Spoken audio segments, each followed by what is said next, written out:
Hello, everyone. This is the Jungle Social Media channel. We should always avoid calling something the last acceptable prejudice. It can be a huge red flag about the cause you're supporting. Sometimes it isn't, but it's still a major error. By its very nature, unless a prejudice is on the verge of dying, if it's ingrained in the culture, you can't even be aware that you have it, won't think about it often, or will think that it's just a normal part of the thought process. A term coined by the modern animal rights movement is speciesism. In short, this is being willing to mistreat or put up with the mistreatment of another creature because they aren't part of your species, or being willing to sacrifice the needs of one species to benefit another. It's a sort of attitude that you aren't aware is influencing you. Once you're aware of it, you may notice a lot of double standards held for humans and non human species put in similar positions. The person who came up with the word admitted that it was clunky, but it was the best phrase to describe what he was talking about. A lot of people think of it as just being mean to animals, but the issue is deeper and should be understood if we want to quit inflicting unnecessary pain and death on others. But first, how much do these tinted glasses, so to speak, color your view on issues? Sure, there is a general lack of knowledge on things that happen. The specifics of factory farms, animal experiments, puppy mills. If people had more knowledge, they wouldn't put up with these things anymore. We generally don't see the animals people eat get killed.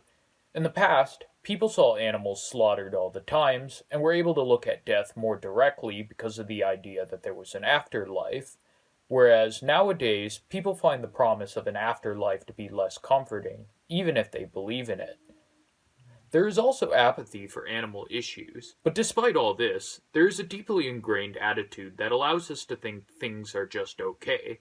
This is what allows scientists who had to start doing animal experiments for their PhDs to eventually be able to kill hundreds of animals, even casually forgetting to euthanize whole litters of animals sitting in garbage bags, or to forget to use painkillers.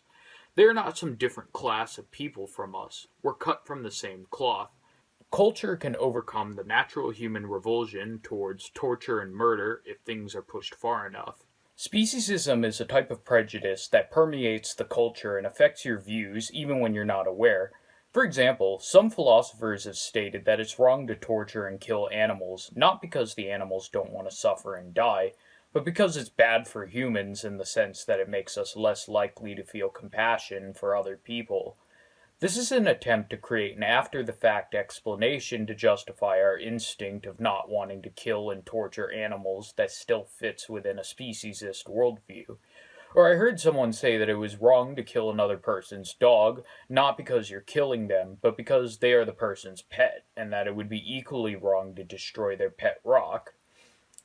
Let's talk about a very niche type of speciesism, showing unfair favoritism to certain non human animals over others. For example, being okay with doing certain things to pigs, but not being okay with those things being done to dogs. This isn't based on intelligence the way people rationalize. While there are multiple forms of intelligence, and you can't just come up with a single number and compare multiple species on a scale, in general, we typically consider pigs to be more intelligent than dogs, yet we do things to pigs that we would never want done to dogs, and I don't just mean eating them. This logic can cut both ways. Rather than deciding we should treat farm animals better, some people look at cultures that eat dogs and decide that it's just their way. This response is more sophisticated than deciding eating a dog is wrong, and eating a cow isn't, since there isn't that much of a difference morally. But even people with this attitude might hear a farm make a statement saying, our pigs' living environment is more humane, our animals exhibit less aggression, and see a warehouse crammed full of pigs and think it's normal. But if they heard a dog farm say, our dogs' living environment is more humane, our dogs exhibit less aggression, and then they showed a warehouse crammed full of dogs, it might make them uncomfortable. But the main symptom of speciesism is being willing to do something to animals because they are less intelligent, but being unwilling to do those things to a human of equal intelligence. Or, if you are talking about things we do to animals, and then you ask a person, how would you feel if we did this thing to a human? And they respond, but they're not human. Then the question here is, on what basis do we do these things? Because they're merely not part of our species. That is pure unadulterated prejudice. Some people say, oh, my morality isn't required to be so rational or logical. This so called extreme logic is just meant to point out that there's an issue to those trained not to see it. We try to minimize suffering for ourselves and experience as much happiness as possible. Morality should do the same thing for others. Regardless of intelligence, two creatures are capable of suffering. They may have different needs, but those needs ought to be given equal consideration. We also should not kill the less intelligent for no reason, or for reasons that aren't justified, like turning them into hamburgers. Most people don't believe in a might makes right philosophy, or that the more intelligent should have greater rights than the less intelligent. But that is the question that is posed to us. IQ is not a good way to measure intelligence. Psychologists have been arguing about what it is for a century. Intelligence is complicated and there are multiple forms, so it can't just be boiled down to a single number and objectively compared on a scale. But to simplify, the question here is, would it be beneficial for society overall if those with an IQ of 80 and below were made into slaves? I don't think so. And if we are willing to create a society which enslaves others based off intelligence, then why not less important characteristics, like skin color or sex? When it comes to animals, people are willing to say things that they would never say for anyone else. For example, to justify our treatment of animals, I've heard people say survival of the fittest. Throughout history, when have people ever justified their treatment of other groups by saying survival of the fittest and not been the bad guys? Our culture has a tendency of wanting to promote equality, but on what basis can we advocate for human rights without also advocating for animal rights? We try to give equal consideration for people's needs and create equality in the political sense, but people must realize that not all people are equal in ability or character. There are even situations where people can lose some of their rights. For example, if you kill a person in self-defense, you're taking away the other person's right to live. If you throw someone in prison, you're taking away their right to be free. But just because someone is a horrible criminal, we don't take their freedom of religion away. You can't ethically go into a prison and force people to convert to a different religion. Even people who believe in the death penalty would say that there are certain forms of torture that are wrong to subject criminals to if the discussion went long enough. Not all humans are equal in intelligence. There are children, young infants, and babies. A dog is most similar in intelligence to a 2-year-old human and can know up to 200 words. Many humans have mental disabilities, birth defects, dementia, brain damage, etc. Someone below the age of 5 hasn't developed basic language and abstract thinking skills and doesn't know that they're going to die one day. Yet we blanket everyone under the equal status of being human. How could we justify having extended this status starting with the less intelligent all the way to the psychopathic murderer and then not extend it to animals? Many humans have characteristics animals do not. Groups we label as separate and discriminate against are the same way. If you mistreat a group of humans long enough, they will eventually revolt, organize, or defend themselves. Animals cannot organize themselves like this. Many people have a paternalistic feeling towards minorities, that they will grant them rights once the white male population is feeling enlightened enough. But the have-nots cannot be dependent on others to grant them their rights. They have to pull together their own resources, reorganize, and put pressure on the haves to hand over the rest of the stuff.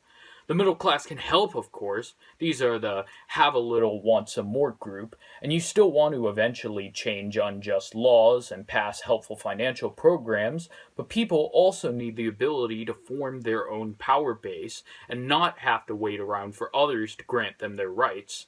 For the sake of your own dignity, you have to eventually be able to tell these allies, "Thanks for the help, now scram." In this sense, power cannot be given, it must be taken.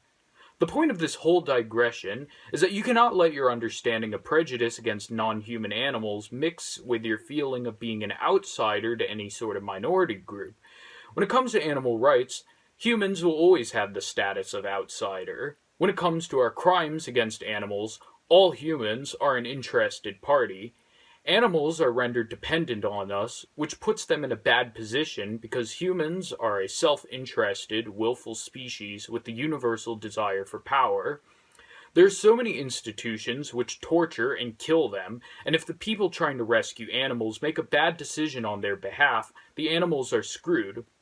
So none of this is to insult the mental faculties or common human dignity of minority groups.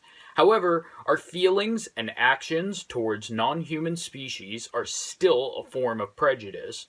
When talking about animal rights, many people will respond by saying, humans come first. How would you like it if, when talking about solving important societal issues, someone said, whites come first? Also, does humans first mean we're busy with human issues right now, but we'll get to the animals eventually? Does it mean it's too bad about the animals, we could help them if there wasn't so much human stuff getting in the way? If this is the meaning, then these things aren't really being said in good faith, but as an excuse to ignore animals forever. Or does the phrase humans first really mean that human interests should always trump animal rights? Animals live in painful, desperate situations right now, almost completely because of humans. They experience lives of pain and boredom. Animals that can live up to 25 years are killed at 1 or 2 years old. That is, if they aren't killed a few hours, days, weeks, or months after being born to be made into veal, lamb, or cabrito meat. They're experimented on, they're forcibly bred, and made perpetually pregnant until their bodies can't take it anymore. The list goes on and on. It's true that we have other societal issues to address. Not everyone can devote all of their time and energy to the same causes, but the bare minimum an activist in a different field can do to help is to at least adopt a vegetarian diet. I'll address this more in a separate video, but this sort of dietary boycott is the best thing you can do as an individual to fight against animal exploiting industries. Even if you aren't up to the level of being vegan, this is still better than doing nothing. Other animal rights people will disagree with me, but I typically think it's better to try being vegetarian first before upgrading to vegan. It gives you a simpler goal to aim for while you're still inexperienced. You don't have to do it immediately, but you should at least entertain the idea. You can even try it for a month, and if you fail, you can always try again later. I've heard some people say that there's no such thing as speciesism because there are so many human issues and groups of people experiencing oppression that it would be better if we lived in balance with other animals, hunting and farming in a way that was in, quote, greater harmony with nature. This theoretically less harsh approach misses the point that we advance so-called human interests by harming other animals. That is, if it even worked. But as for the idea that there's no such thing as speciesism because there are groups of oppressed humans, let me say this. Like it or not, animals have an impact on our society. They're very relevant to us. They're conscious, feeling beings. Even when they're not registered by any farms, shelters, pet shops, or government institutions, they still live in our cities and towns. Many human issues actually go hand in hand with animal issues, like workers' rights, the environment, disease, and other things. For example, factory farms build their facilities next to minority neighborhoods because they know the residents will have a harder time fighting back. They exploit undocumented immigrants and blackmail them if they want to report a workplace injury. They encourage ethnic infighting and a culture of workplace bullying that emphasizes citizenship status. Factory farms dump untreated hog waste into the water supply. Overuse of antibiotics leads to antimicrobial resistance, which kills people. So does the ammonia gas produced by animals living in their own urine and feces. Farm workers are excluded from the most worker legal protections, and farm work is amongst some of the least unionized industries in America. So let's say every human on Earth was placed in a giant hierarchy containing politicians, CEO, military, teachers, office workers, manual labor, etc. At the bottom would be the most mistreated groups of people on Earth. but beneath them would be animals as a whole. Maybe not all animals. Some animals, like the type people keep as pets, are sometimes afforded special privileges, but even these groups are mistreated. Remember that there are puppy mills, and dogs are used all the times in painful, lethal experiments. Some people think that in order to be in favor of animal rights, you have to be an animal lover or feel some kind of personal sentiment towards a specific type of animal. That is not true. Animal rights is an issue of justice. How would you feel if you expressed that you were against prejudice towards Asian people and someone accused you of being a China lover? Overly cautious animal welfare groups that were once considered very radical for their times made too many compromises in exchange for trivial reforms, and now we think of animal welfare as a hobby for kindly ladies that are dotty about kittens rather than a serious issue about morality and justice. Pain is pain, regardless of intelligence. Anybody who's thoroughly studied animal issues will understand that the amount of suffering caused is comparable to human issues. 100 million pigs, cattle, sheep, and billions of chickens go through factory farms each year. Every year, 25 million animals are experimented on. If even 1,000 humans were forced to go through the type of experiments animals go through, there would be a national uproar. But there is a pervasive cultural attitude that prevents us from seeing all of this. That attitude is called speciesism. If you liked this video and want to see more like it, consider subscribing. If you want to see new videos, make sure to press the bell notification. Anyways, that's all for now. Have a good day, everyone.